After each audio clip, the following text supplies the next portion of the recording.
আগুনে পুড়িয়ে বা কোনো বৈদ্যুতিক কোনো যন্ত্রে নয়, ফুটন্ত জলেই নদিয়ার নবদ্বীপে তৈরি হচ্ছে 25শে ডিসেম্বর উপলক্ষে সুস্বাদু ছানার কেক।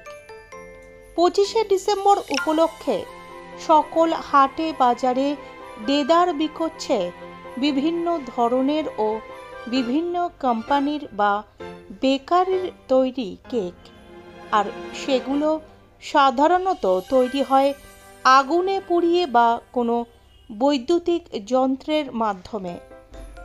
কিন্তু কখনো শুনেছেন বা দেখেছেন কি ফুটন্ত জলে কেক তৈরি হতে?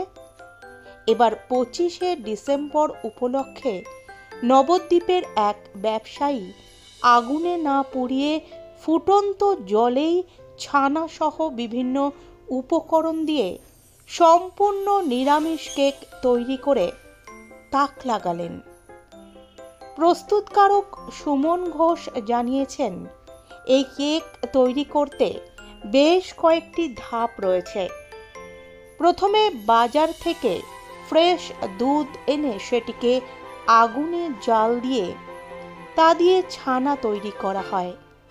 তারপর সেই ছানাতে পরিমাণ মতো কাজু কিশমিশ সহ সামান্য মিষ্টি মিশিয়ে সেটিকে কিছু সময় মেখে রেখে দেওয়ার পর প্লাস্টিকের কন্টেইনারে ঘি মাখিয়ে তাতে ছানার মিশ্রণ রেখে একটি বড় পাত্রে জল ফুটিয়ে ছানা ভর্তি কন্টেইনারগুলোকে রেখে 40 থেকে 45 মিনিট ভাপে রেখে তারপর তৈরি হচ্ছে এই ব্যতিক্রমী সুস্বাদু ছানার কেক।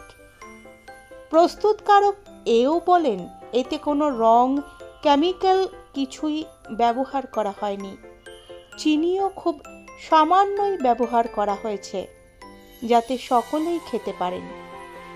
এমনিতেই নবদ্বীপে নিরামিষ কেকের চাহিদা একটু বেশিই থাকে, আর এবার এই ফুটন্ত জলে তৈরি ছানার কেকের চাহিদাও একটু বেশি হবেই বলে আশাবাদী ব্যবসায়ী।